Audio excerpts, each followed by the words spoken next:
Let's go. What's up, bro? We got a we got a podcast in the metaverse, bro.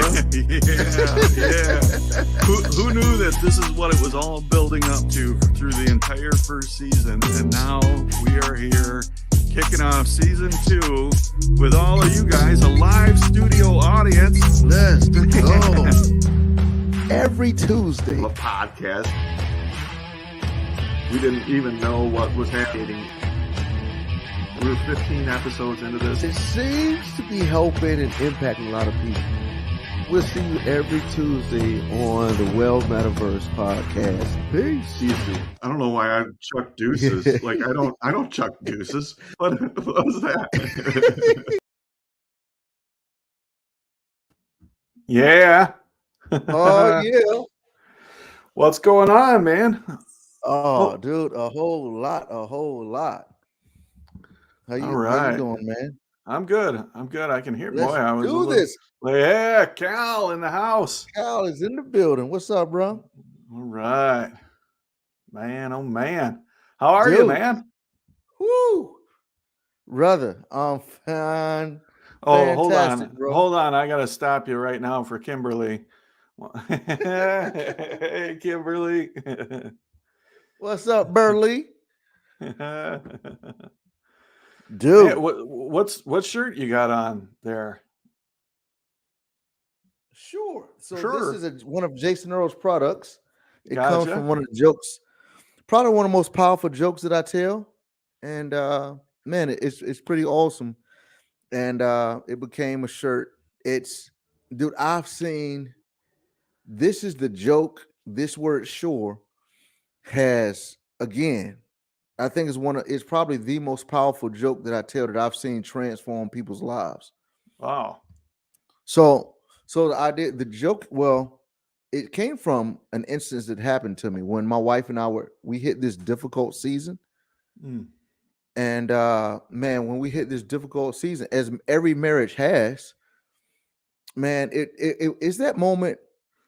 You know, when I'm sure you and Renee have seen this, been through this, when everything turns into an argument in your marriage. It's just like y'all are getting at y'all just plucking each other's nerves, as married people do very well. And I remember we hit that stage, man, and I was like, God, I didn't sign up for this. Mm. Man, I just, when I was praying and asking for you to bless me with a wife, I was not asking you to give me a woman that I could fuss with every day. And I just, like, my wife is mature. I'm mature. We both got a relationship with God and pray consistently, meditate daily, have our daily devotions. Like, how in the world is it that two people are fighting over ice cream? It's like you fuss over stupid stuff. Yeah. And during this time, I was in the grocery store, and this old gentleman, he cut me off with his grocery basket. And so when you ever stress, tense, and then somebody else does something to you, that's typically an opportunity for you just like, okay, everybody's about to catch it. Yeah. And I looked at this older gentleman and I was like, excuse me, sir. You know, because I'm not going to be that rude to people. That's just not how I roll, even when somebody's wrong. So but I was like, man, I wouldn't cuss him out loud, you know, that stuff you only not out loud anyway. Not out loud. And so I said, excuse me, sir. And Aaron, this dude, he said something that changed my life, literally. He looked at me and said, sure. And then he just and I'm like, wait, get back here. I was trying to blow off some steam. I was trying to argue. Yeah. But when he said sure, dude, like, I became calm. Now there's a verse that says a soft answer turns away wrath, but grievous words stir up anger. So when you give somebody a soft answer, it turns away wrath. It kind of cools down an argument. Or when you use grievous words, it not only stirs up anger in other people, but it also stirs up anger within yourself. Yeah. And so part of cooling down an argument or de-escalating the conversation is to use soft answers. And when he did that, dude, I was like, one small word, sure, with that inflection, dude, I felt peace. It was weird. I was like, that dude is a Jedi or something. And then I felt God whisper to my heart, like, maybe you need to take sure into your marriage. Mm. You know, if your marriage is gonna change, maybe it should start with you. Since you the man, you supposed to be the leader. Maybe you need to take sure into your marriage. Somebody in the marriage got to be like Jesus and crawl up on the cross and die, even when they didn't do nothing wrong. You know, so I started saying sure in my marriage, man. My wife would ask me to do something. I'm like, sure. Just like that, sure. Yeah. And dude, so what's crazy is I told this joke at a men's event. 2 years later, a dude, I wish my phone was working. A dude, he said, hey man, you changed my life. He was beside his wife. And his wife said, yeah. I like, what you talking about? He was like, man, that sure joke.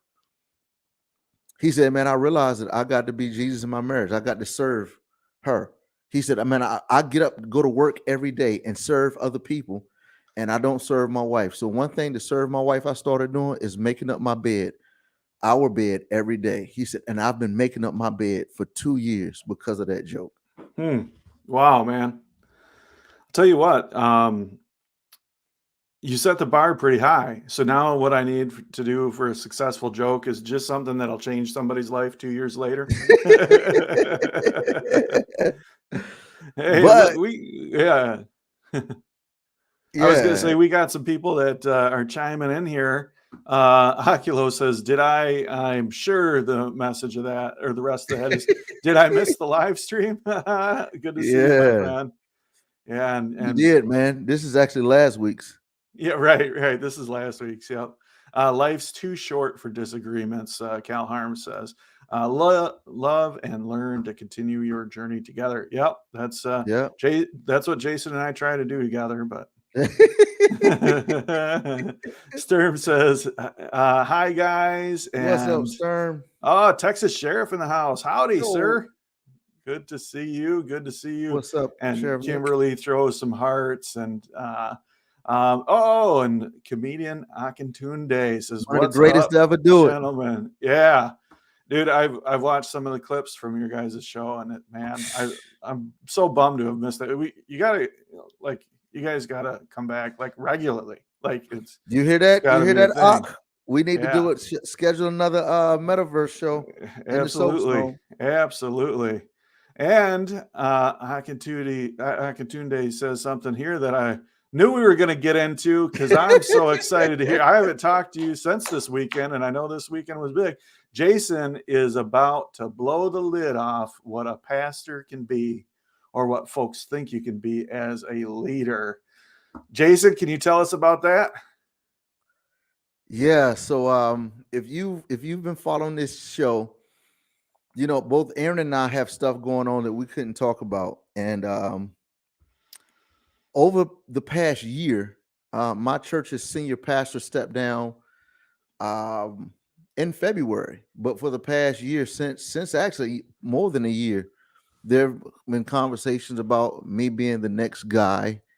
And so it's been a whole year process. We had to have this, they formed this search committee, and over, I think it was 142 people applied to be the senior pastor at my church. And your boy rose to the top as the final candidate. And on Sunday, my church voted, and by 94% of the votes, I became the senior pastor of North Garland Baptist Fellowship.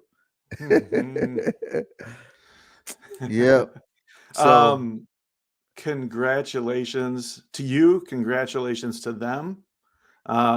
This is a good thing. This is a call. So now you're supposed to refer to me as the exalted one. I'm just playing. I hate titles, bro. Oculos has some advice on the other 6%. Cast out the 6%. You know, that is so good to have that kind of overwhelming support. because, I've been close to a lot of lead pastors, and, I've worked at a church as an executive director rather, directly for the pastor. My dad was a pastor. My mom's a pastor. I've been around some pastors. Wow. And it is a it is a job that you better be called into because Bro. yeah. Yeah, indeed. And that's why even anybody who's close to me knows that for years I've been saying this. In fact, what's up, Tracy? We can pull her comment up. Yeah. Oh, So, nice. yeah, so Tracy's a comedian friend of ours, guys, and she said as soon as she met me, said he's a pastor. So a lot of people have said that about me, man.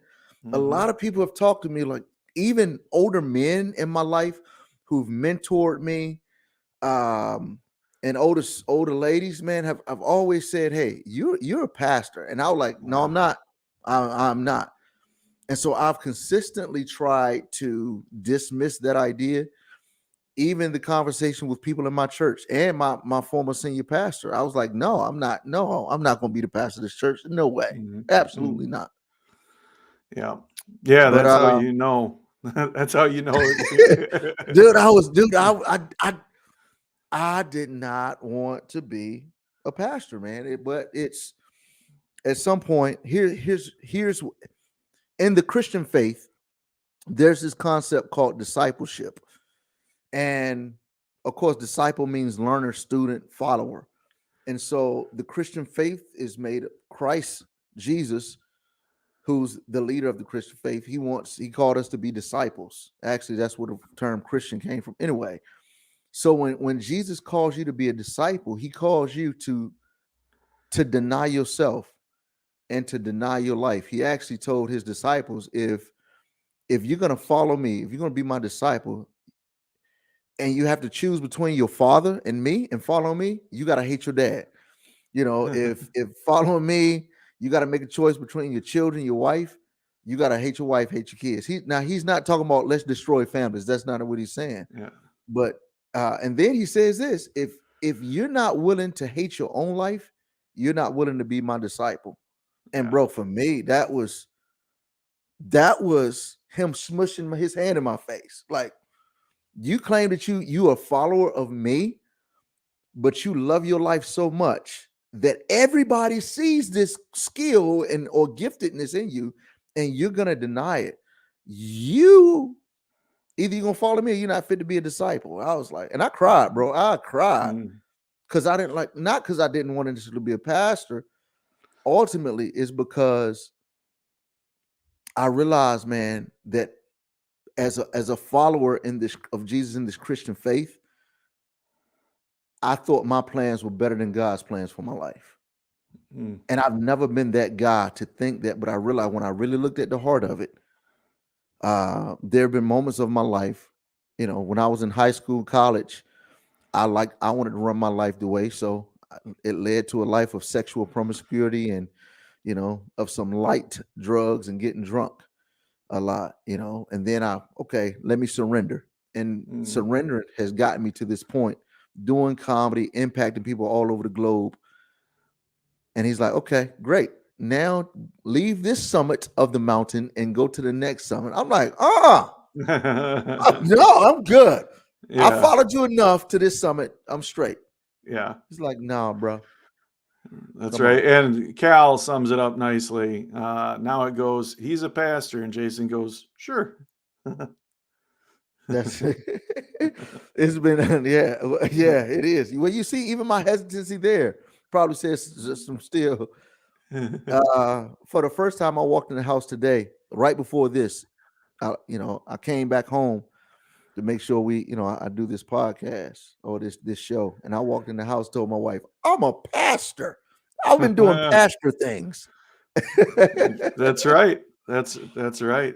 Yeah. Fantastic. Jason Mayhem says you are an inspiration, big guy. Mayhem, that's a great dude. Yeah, speaking of Pastor Earls, Akatunde says Pastor Earls. It's Jason, bro. Jason. Call me Jason. Yeah, call you Jason. Well, here's somebody that's got another name for you. That's my dad, ladies and gentlemen. Yes, indeed. Yes, indeed. And Yak, I see you're in the house here. He, What's up, Yakster? Yasel says congratulations. Good stuff. Good stuff. Oh, let's see. Your dad says even though you were a champion distance runner on the track team in high school, you couldn't run faster, or you couldn't run faster or had greater endurance than our Heavenly Father. Yeah. Yep. Like father, like son. I mean, he Like might as father, well like have just son. said, might as well have just said, there's this verse. There's this verse. Yeah. Man, oh man, dude. I'm so proud of you. I'm so happy for you. Again, I'm so happy for the congregation. You're a leader, man. You're a leader with a heart for people and a heart for serving God. You know, you are made for this role. You are you are just about to step into your wheelhouse like you've never been. It's going to be spectacular to be here to witness it. So. Man, let me just say to you, man, you are an awesome friend. Just as I was wrestling, just even submitting my name, putting my name in the hat, fighting against what other people have said. Just when I finally just kind of vomited that on you, and dude, your natural response, the instant rise of your eyebrows and your smile, and then in great Aaron fashion, you kind of leaned in, even though this wasn't in the metaverse. You leaned in and affirmed me, man. And that was it was as if through our friendship and you talking to me, it was as if God was saying, "It's all right, dude. Come on. It's Wow.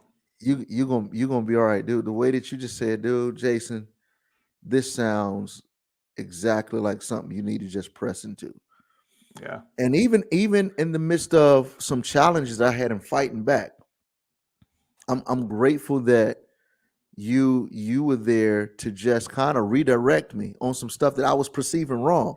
That's what sticks out. You like, I think you're reading that wrong. Mm-hmm. And I was like, yep, I am reading that wrong. Mm-hmm. My insecurities at that moment started panicking or started rising up and started, taking my thoughts down this road. You like, no, bro, get back here.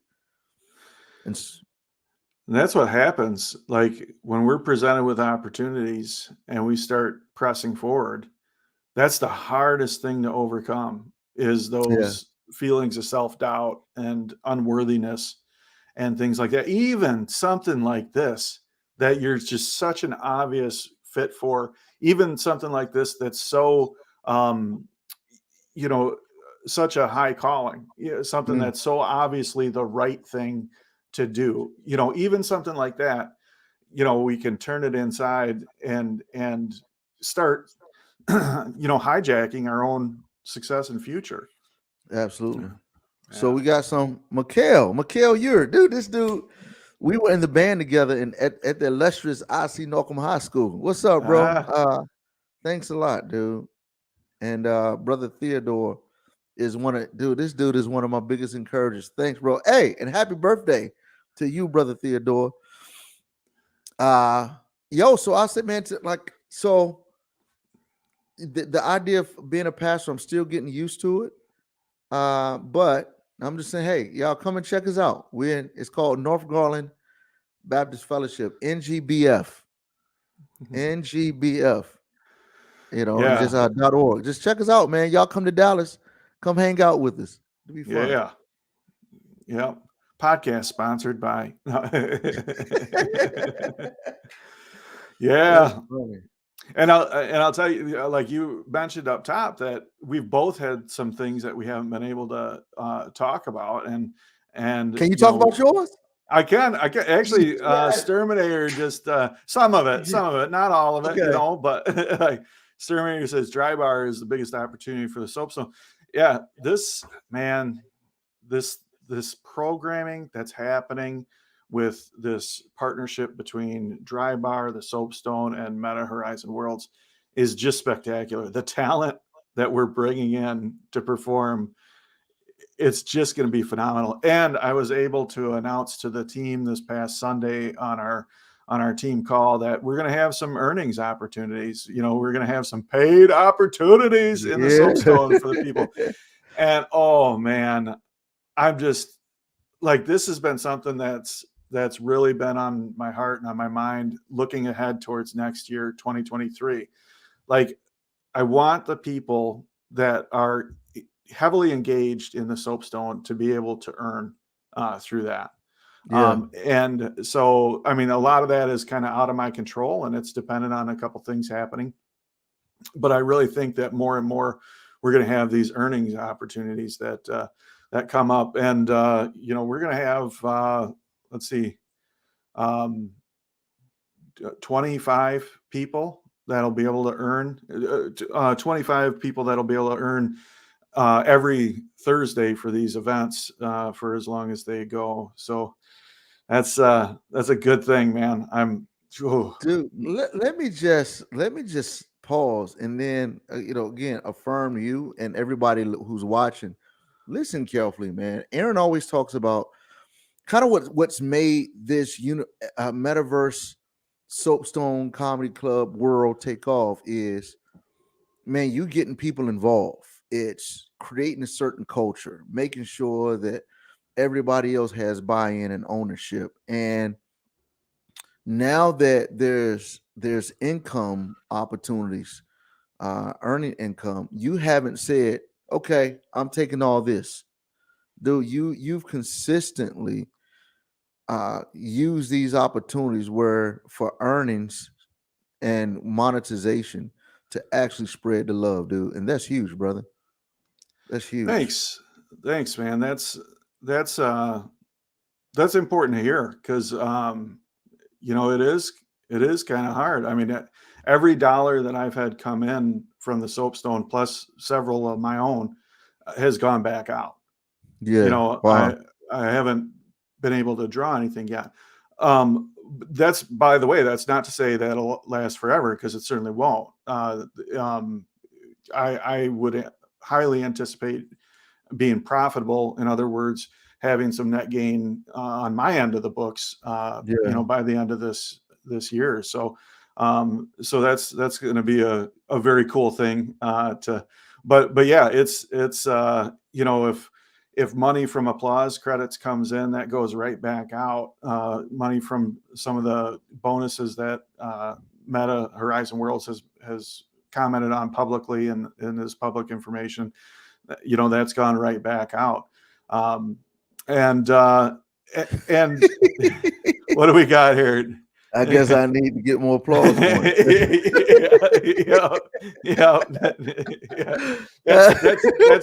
That's really what I'm trying to get at here. Everybody buy some applause points. Boy, I'll tell you, talking about those applause credits, a big YouTuber and streamer came through and kind of made fun of the fact that you got to buy applause credits. And man, some of the comments in his post were pretty scorching. But my son read them through, and he's like, "Dad, that's not bad. Like you should like you'll know when the comments get bad." Yeah, but what I've learned is what I've heard from the friends of our comedy friends who've had a lot of videos to go viral is don't read the comments. Yeah. If you read the comments, you get in trouble. And it's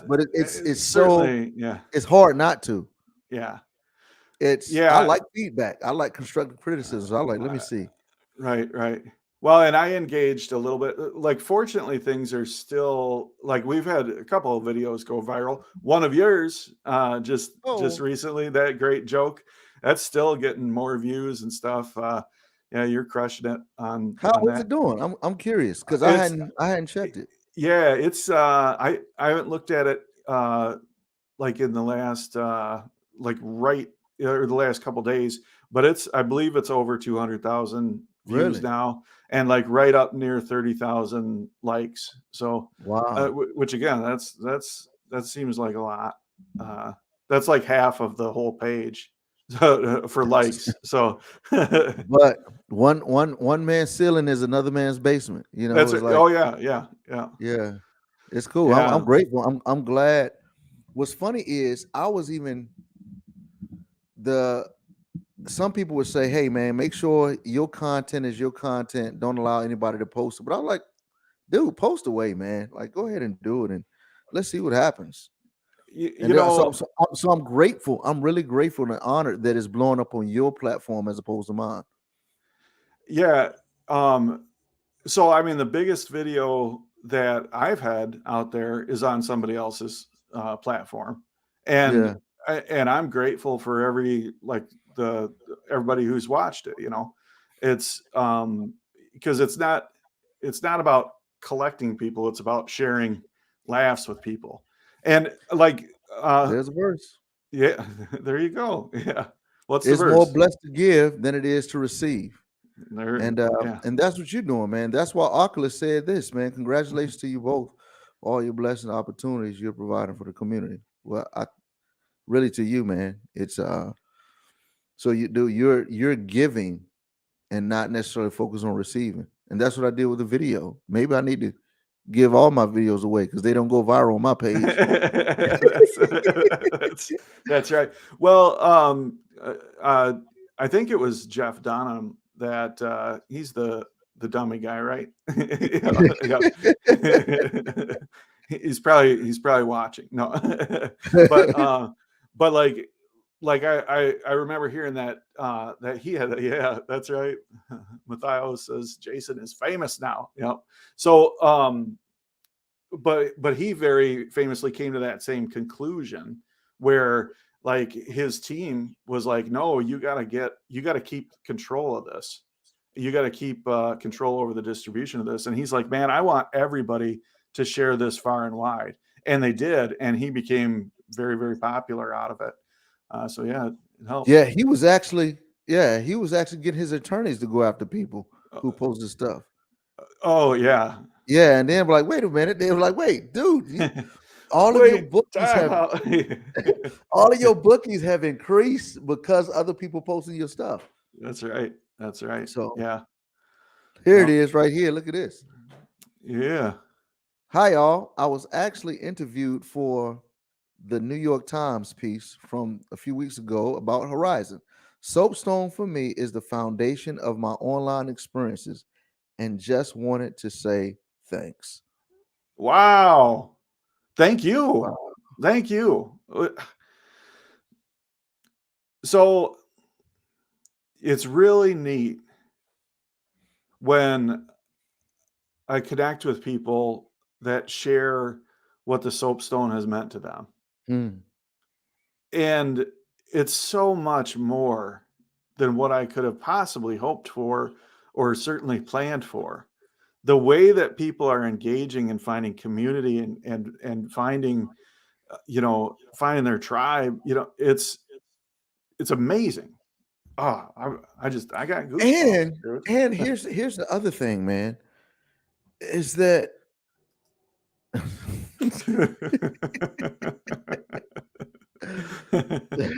you know, why not? hey, right. You were about to say something serious, I think. Yeah. Oh, here's this. Um, man, it's the beautiful thing about this, the soapstone and what you got going is you're actually helping people become better leaders. And I don't think a lot of people understand that. It's even as I go into this new position, there are principles that we've applied to the Soapstone Comedy Club that I know works for the nonprofit world, that I know works for leadership within an organization, within a church structure. It's man, you are empowering leaders. You are, I mean, you're helping people become better in every area of their lives, man. And it's great. Yeah, like early on, we wrote that to-do list. What are we Mm-hmm. really doing? We're empowering leaders, we're encouraging people towards the spotlight, and we're sharing what we're learning. And like those simple mindsets have helped so much. And like it pays dividends too. Yeah. Like like two of the people that have been empowered to just take the ball and run with it are Lunch Lady and Ace the Bass. Like these two Yeah. folks, like we've put them in spots and they've felt confident that they're in those spots and they can take ownership and they can run with it. So when this opportunity comes up to staff 25 people, uh they're running with it. Like Yeah. I'm not directing it and saying, okay, do exactly this and this. They're just running with it. It's Right. theirs. They're taking ownership of it and pride in it. It's amazing. So yeah, Absolutely, I mean, brother. empowering leaders. Whew, It's good yeah, stuff. That's cool. Katie says, I made so many VR friends at Soapstone. It really is a lovely place. thank you, Katie. Right. Bobby Dukes, what's up, bro? This is thank you, man. I appreciate it, brother. I really appreciate it, man. Yeah. Yeah, You're you're multiplying all multiplying. this. Yeah, Come on, that's there it is right there. yeah, Good that's stuff. right. So man, so this what's cool is just from a business standpoint, what this does, and I've seen this before it really started happening. I think it was when I saw that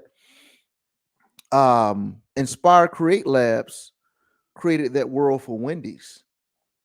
And when I visited that world, immediately I thought, oh, this is an opportunity for sponsorships. This is an opportunity to partner with large corporations to you know to be able to have a partnership that benefits everybody. Yeah, Monetization, marketing, opportunities, and just awareness. yeah, And it's so cool just how uh even seeing how now that you have this partnership with Dry Bar Comedy, man, just the design of some of the things when you go into Horizon World and you visit Soulstone Comedy Club and you go upstairs to that Dry Bar area balcony, dude, the design of that logo, the way it's rotating, it's dude, I found myself just spending time like really admiring the artwork, which is it was like a museum for me. it is. It's a really cool place, and like there's something different about a brand being represented in a world in Horizon Worlds than any other platform. Yeah. Like even the closest thing is probably sponsorships of an experience. Mm, But even then it feels like it's just a logo plastered on something. But right. in Horizon Worlds, it's integrated into the experience. Like Inspire did, you mentioned the Wendyverse. Yeah. And like you go in there and you're not seeing a sponsored by or just a logo. You're engaging with activities and Right. enjoying the environment. Like that's You, such a different thing. And I'll tell you, there's a reason why Mark Zuckerberg is all in on this against incredible headwinds. It's because the value of that, the value of having a positive emotional engagement with something that you're immersed in, like it's so much deeper and fuller than any other brand engagement, I guess. indeed. Indeed. And it's here's what people don't understand about the metaverse is a lot of people look at it and just look at it as like these are a bunch of adults playing like little kids. Right. Part of that is right. It's part of that is we are enjoying being in this imagination world like a little You're right. kid playing kitchen or a Yeah. restaurant. It's yeah, that happens, but in the midst of doing that, just like when I would play that with my kids when they were younger, it was opportunity for really for me to mentor, to pour into my kids. What you find in the metaverse, even though it's in this make believe, imaginary world, you're having such deep engagements as you're doing these things. Yeah. You know what? I got a clip. I got a clip that I want to play because a couple of weeks back, we talked with Bia Roma. Remember, Yes. and she came into the metaverse looking to basically represent her brand, and then she realized that it was a whole different thing. Hold on, I got to find this because Yeah. it's The aroma. here you Such an go, right awesome right lady. here. Oh yeah. I see this benefit in business a lot, but you have to see it in a business vision. You can't come in Yeah. here and think that this is just a game. You have to see your vision in this. See, when I came in here, I didn't know what I was doing. I just thought I was introducing my business to the people that were here on the Oculus. Did not Right. realize, and I was making a trend for other people to come in and do something Yeah. with their business. You just have to see your vision in here and make it work, make it happen. Excuse me. I love the way that these conversations go. Yeah. Like, we didn't know the path that we were going to take, but I mean, how perfect is that? That completely reinforces what you were talking about. How this is, it's powerful stuff. Indeed. And it's, man, the increase in revenue that Bia Roma has experienced and the marketing that opportunities that is given to her business is insane. Yeah. Even, man, I just reached out to her in real life, just saying, hey, like, I checked out your stuff. Like, here's some things that help. Kind of like what you and Oculus always says, like, man, here, let me help you. You know what? Here, you know what? Do this. It's like being a part of the metaverse is like being part of Chamber of Commerce in a sense. it really is. Well, Yeah. and so like there's a poverty or a scarcity mentality, or there's an abundance mentality. And most of the people in the metaverse seem to be adopting an abundance mentality. And that's like, we can't give it away fast enough to overtake how it's coming in. You know what I mean? It's absolutely. How can I help? Oculus says he never said that. That is hysterical. But it's funny. I know we laughing, but the idea of, man, when you help somebody, how the people's instant reaction is not to accept help. For sure. It's like, no, I don't. Yeah, nah, you don't got to do that. Like, hey, like, I want to help you build your stuff. I want to help you. Hey, let's meet and talk about how we can strategize. Effectively taking what you're doing in the metaverse and putting that on social media. Man, it's just, it blows me away, and it doesn't, because I'm kind of the same way. It's the inferiority complex that a lot of us often wrestle with internally. How God brings people in your path to help you do just what you've been asking God to do, and we say, nah, I'm good. No. Right. It's kind of like that story of a guy who he was it had flooded and he had to go to the top of the roof, and he said, God, I need you to save me. I need you to help me. And then a boat comes by. He was like, no, God's gonna provide. He's gonna take care of me. Then a helicopter comes. He's like, no, I'm good. God's gonna take care of me. And then he winds up drowning, gets to heaven. He's like, God, I thought you were gonna take care of me. Like, I sent you a boat, I sent you a helicopter. What else was I supposed to do? It's like, that's a true story too. Yeah, I saw him yesterday. Yeah. Man. No, I mean, it comes right back to what you were talking about earlier. Early on in this this session here, what is this, a live stream? Oculus, is that what we call this? But you said it in regards to the opportunity. It's easy for us to feel unworthy, unqualified, or whatever, and it just ain't true. Right. Yeah, I heard another story similar. Dude said God died, went to heaven, and God was like, "Man, let me take you on a walk. So good to see you here." And he was giving him a tour of heaven, and then he went, and it was these huge tall file cabinets, and kind of like the bank vaults, and they were just packed, columns and columns for miles and miles. He was like, "What's that?" They were like, "That's all the blessings I had for people, but nobody wanted to accept them." I thought you were gonna say, like, they were going on the tour, and over here they were like, oh, there's these are the Lutherans over here, and it goes through, and these are the Catholics over here, and then you get over here, and you got to be real quiet because these are where the Presbyterians hang out, and they think they're the only ones here. But oh, that's too funny. Oh man. I should have asked before that joke, but what's the denomination of the church? It's a good old Baptist church, brother. All right. All right. I thought for sure you were going to say it's Presbyterian. Yeah, I missed that opportunity.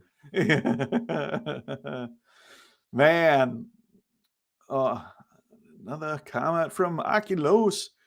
So many people over the last 2 years who asked me, why am I not being noticed?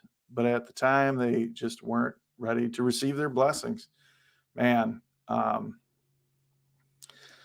there's a cornerstone to recovery.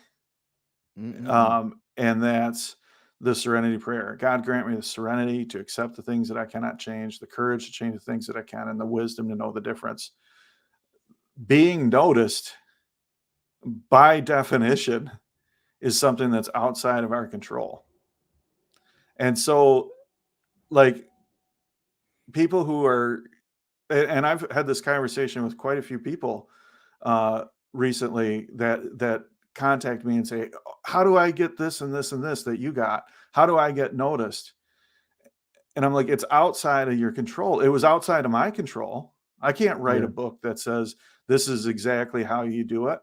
But I will tell you, if you look at the people that have gotten noticed, if you look at the people who are getting opportunities, by and large, these are folks that are giving back to the community. These are folks that are adding value. So just add value. That's great. Just bro. do you, and maybe opportunities will come. Maybe they won't too. But if they don't, you're going to still be all the better for it. Dude, one of the things that changed my life and really helped me with when I didn't get noticed and I wanted to, because the reality is sometimes we want to get noticed in terms of a job, or this was in the comedy world. There were some contests that I wanted to win, and I didn't win it. And so what happens? What happens when you don't get that job, that position that you applied for? There's a verse that helped me with this, man. And it says, promotion doesn't come from the east nor the west. It comes from God. He brings up one and pulls down another. And so the reality is, if I was supposed to be promoted at that level, if I was supposed to win the contest, if it was my time, then I would have been there. But since not, it wasn't my time. It's that person's time. I remember a comedy contest that I was competing in, and the winner of this was going to this big festival and perform there. And I was like, "Ooh, I'm ready for this. This is an opportunity." And so the contest, there was a tie for first place. And I was like, "Oh," like I did my set and I crushed it. And I was like, yes. I know I can win. I'm confident. And then when it was a tie, they did the tiebreaker by audience applause. The other comedian who tied brought a bunch of friends. And so even though they were like, okay, the Jason win, even her friends would clap like, yeah, he was great. But then when they went to the other comedian, of course, the friends just, made as much noise as they could. And I, man, with great joy and great peace, I hugged that comedian and said, it's your time. Go get it. Wow. Go. And lit with the pureness of heart was really celebrating. Like, it's your time. I didn't get it. That means that I wasn't supposed to get this. You go and you crush it. Yeah. And that was so freeing. It was so freeing to be able to lose in overtime. Yeah. And celebrate the winner. So freeing, but so hard to do. I mean, I think the highest I've ever placed in a comedy contest is 4th. Yeah. I mean, it's like I haven't done well in the contest, but and those are hard. If any comedian knows a comedy contest, especially for a major headlining spot on a major conference festival, yeah, dude, that's hard, dude. People are bringing everything they got. Yeah. Dude, yes, it's like this Pampers in a house payment depends on me winning. Like that's the tension that people bring into that. Yeah. And I did it, and clearly, and I'm not just saying this because I didn't win, but clearly it was a clear, even though we tied, it was a clear, everyone knew who the winner should have been. But I didn't win. And it was like, yes, maybe if I would have gone on to that festival and performed, who knows what my life would have been that would have taken me away from my ultimate purpose. Yeah. So yeah, that's it probably would have been fine. You probably would have been fine even if it probably would have. Because guess what? when that festival happened, the day that I knew that comedian was performing, I actually texted that comedian and said, hey, go kill it tonight. Nice. So you ain't gonna believe it. I couldn't make it tonight. Dude, they wound up not even performing. Oh man. Yes. Wow. Yeah. But it was good because here's what Tracy just said this. Just wrote this in my First Timothy Bible study notes. She's so spiritual. She didn't say notes. She made sure she specified my First Timothy Bible study notes yesterday. But here it is. What God has for me is for me. No fear, no comparison. Dude, that is it, bro. That's it. Because that's even and that's like that's one of the things that I really, really love about biblical wisdom. Like, you don't have to, like, hopefully I don't ruffle any feathers here, but you don't have to have given your life to Jesus to be able to read that and draw wisdom and value from it. Facts. Like, I'm not, that bit of wisdom, man, that's good for everybody on the planet. That's, man, thank you, Tracy, for sharing that. Absolutely. So, man, here's what I say to that is give you a little bit of insight on my weekend. So I woke up Sunday morning and I spent the last 2 weeks just in meetings, allowing people to ask whatever question they had and just, see if they, let the folks see if they want to follow me, if I'm actually capable to be their leader. And man, Sunday morning rolled around And my wife said, "How you feeling?" And I was like, "I'm cool. Like I know who I am. I know what I'm called to do. And I know I'm gonna do what God's called me to do. So if everybody votes and they say, "Hey, we want you to be our guy," then let's go. If they don't, then let's go. It doesn't make one way or the other. I know I'm in the place where I know how God has made me, and I'm ready to walk in the fullness of it.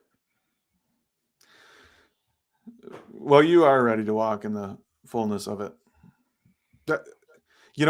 So Sunday I had kind of a cool day too, because my son and we got to go to Celebration Cinema and see this this movie that a friend of mine put together.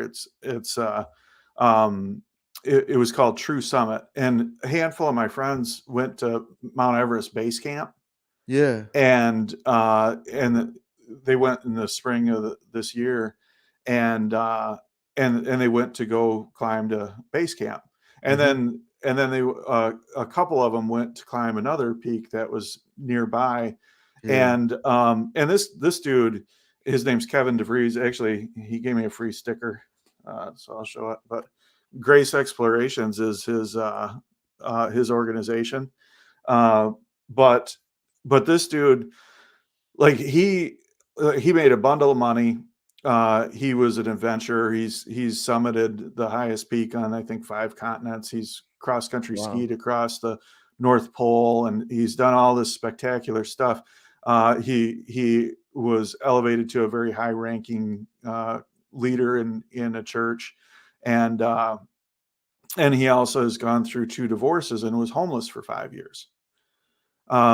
So this guy has experienced the ups and downs. About a year and a half ago, he also died. He was out jogging and he had a heart attack, and he was dead for 15 minutes. And they happened to be able to revive him and bring him back. That's why he's still with us today. Wow. But I mean, that's a long time. That's a Absolutely. long time. And so he's this climber dude, and he goes now, after having this heart attack and having his heart stopped for 15 minutes, a relatively short amount of time later, he's going to hike up to Everest Base Camp and then to summit this other peak that's nearby. And the movie is called True Summit because you know what? So I'm just going to spoil it in case anybody sees the movie. You'll know how it ends, but it's still worth seeing. But because it's a documentary about Kevin DeVries, and they're going on their summit. They're going up to reach that peak, and he just stops, and he's like, "I'm done climbing." And so when it sets up, this should be this huge victorious moment of climbing that peak or climbing that and getting to that summit, like he bails on it.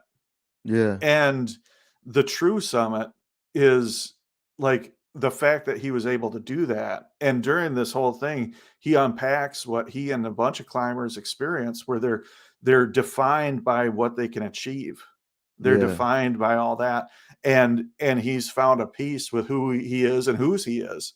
And Wow. it was so well done. And man, and not to bag on a lot of like Christian films, but a lot of them get too oversimplified and they want to tie Right. a pretty bow around everything. This wasn't like that. This was gritty, and they were so patient. I mean, they let things rest for a beat as they're going through this, and it's just brilliant storytelling, and the cinematography in it is awesome. It's all these great Wow. climbing scenes, and then again to get back on the mountain and try to reach that summit, and then bail on it. Yeah. I don't know. I think that's cool. I like it. That's great, man. That's great. It's like when Forrest Gump just said, I'm done running now." Exactly. Yeah, like that sense of peace, just like, okay, all Yeah, right. put down the Yep, ping pong paddle and just like, "I'm that's done." right. Yep. You know, yeah, I know a guy who actually did that in at the seminary I went to. He was just a phenomenal tennis player. I mean, ping pong player, table tennis player. And Was one his day he name was, Forrest? yeah, yeah, and dude, one day he put the ping pong paddle down. I was like, "I'm done. It's become an idol for me. It Mm, drives too much, and my identity is not being in ping pong. I'm not going to let my identity be in ping pong." So he yeah. quit. What I'm trying to understand is, how did that dude die for 15 minutes? That's what I still can't get past that. Like, yo, So, you just gonna leave us like that? Like, so even in the movie, like that's a super dramatic thing. They right. just like touch on that and then move right on.